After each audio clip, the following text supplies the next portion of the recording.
Mane en jalup jatend piny mano mar South Sudan kata Sudan ma milambo Riek Machar odonjne kod ketho mar nek kaachiel kod rocho ratich oganda e pinyno e kinde telo mare.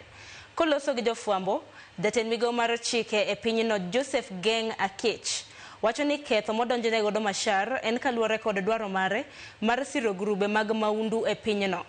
Kweth mane siro Machar ne okedo lweny e kind thuolo mar higni buora kod tende jatend piny mano ma South Sudan Salva Kiir nyaka e kinde mana jotelo ariyogo ochopo winjruok mano mar nyayo kwe e pinyno mano timore higa mar 2018.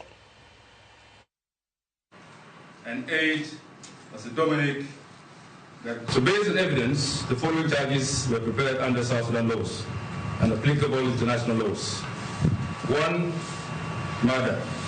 This is in accordance with Section 206, Penal Code Act 2008, in particular the killing of Major General David Major, 250 SSPDF soldiers and UN personnel. The other charge is conspiracy and common intention. This is in relation to Section 67 to 69 of the Penal Code Act, coordination with the White Army. The other charge relates to terrorism and terrorism financing, and this is under Section 44 of Anti-Money Laundering and Counter-Terrorism Financing Act.